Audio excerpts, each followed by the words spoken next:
What's going on, guys? It's your boy CMB. Don't forget to subscribe to the channel, smash that like button, and let's get into this one really quickly. Now, guys, once again, we're talking about this situation with Terence Crawford, BLK Prime, Blue Blood Sports TV, Errol Spence Jr.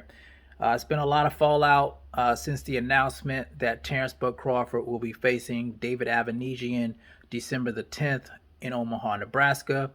He did a deal with BLK Prime, who Blue Blood Sports TV is partnered with.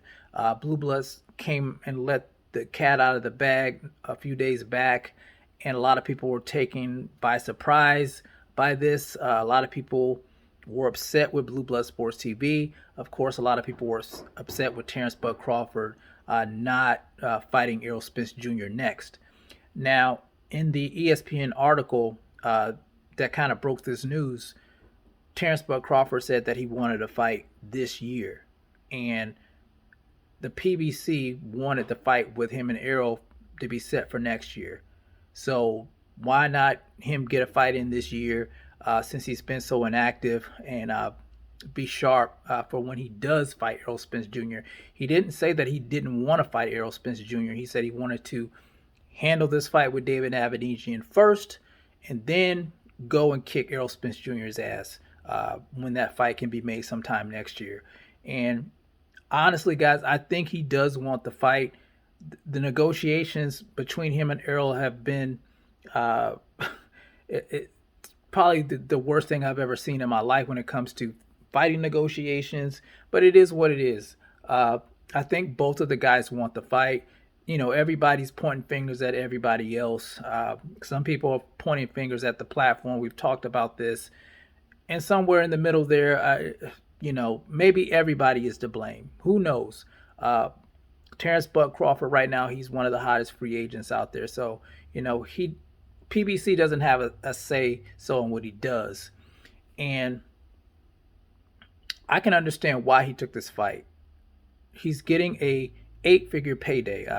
I'm hearing $10 million for this fight. If that's true, this will be his biggest payday ever in the sport of boxing. And one thing you never want to do, listen to me now. One thing that you never want to do is you never want to leave money on the table. Guaranteed money, a guaranteed 8-figure purse, possibly $10 million. Why would he leave that on the table when he can get that check, defeat this guy, and then go into a mega fight with Errol the True Spence Jr.? You guys got to remember, in those negotiations, he wasn't guaranteed a purse. You know, it was one of those things where, you know, he's going to get the back end money after everything's paid for. So nothing's guaranteed. And here it is. You have $10 million that's guaranteed to you. Why wouldn't he take that? I can't blame him for taking that. You know, honestly, guys, if it was me, I would take it too. And I don't think it has anything to do with his integrity. Maybe he could have, you know, explained it better when it came down to it with Errol Spence Jr. and the PBC. Maybe he should have let them know.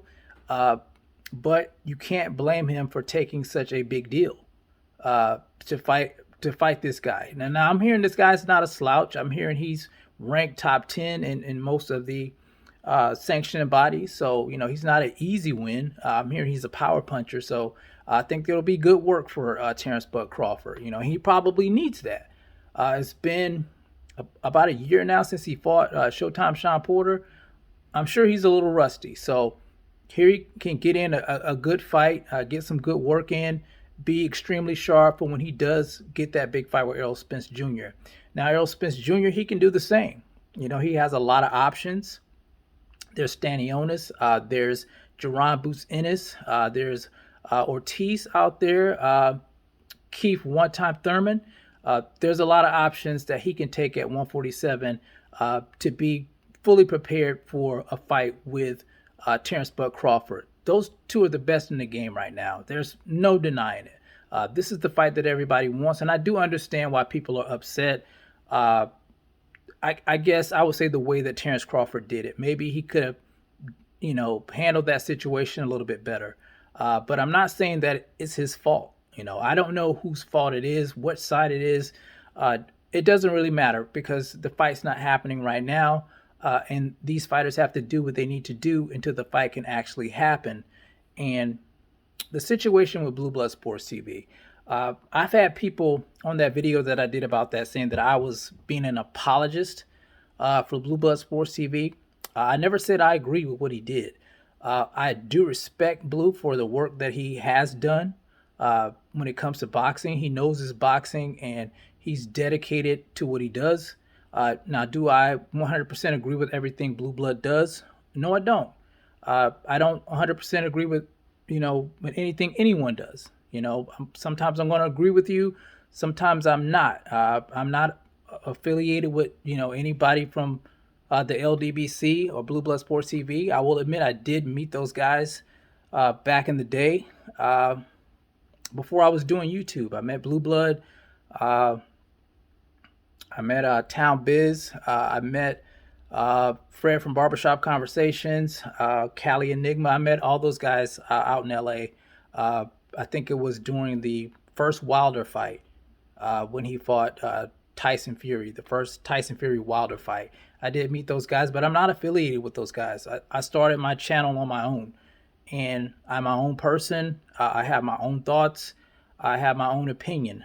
I'm just giving you guys my opinion. I'm not, being an apologist for anyone. I do want to say this. I do want to send a shout out to Cali Enigma, though. He was the one that actually encouraged me to start my channel. He probably doesn't remember that. I don't even know if he watches my channel, but I just want to, send props out to him for getting me started doing YouTube, giving me the encouragement that I needed to do it. But I'm not affiliated with any of those guys.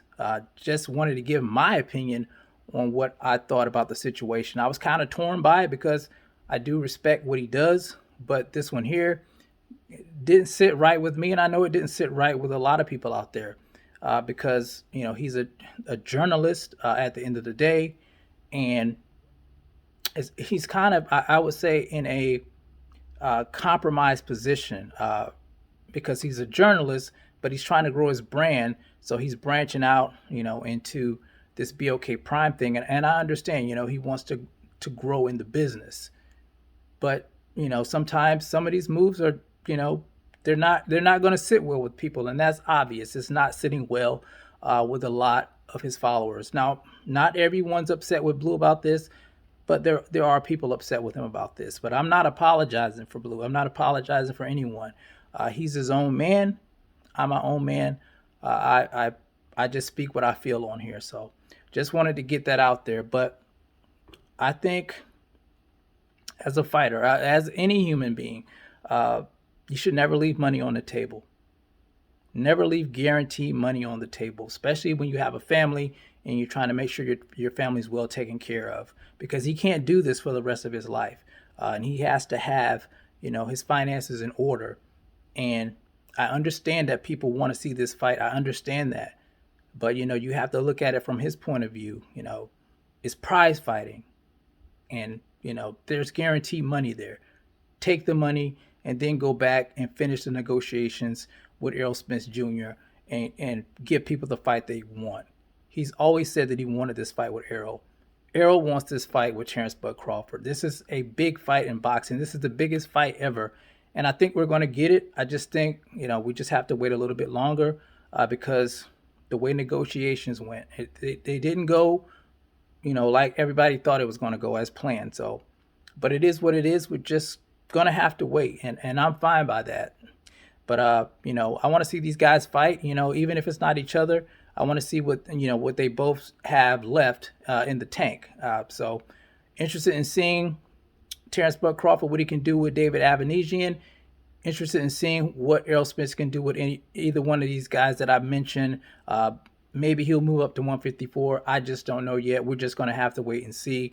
But when it happens, I'm going to be there. So you guys let me know what you think about this in the comment section. It's the CMB. I'll talk to you guys in the next one. And I'm out. Peace.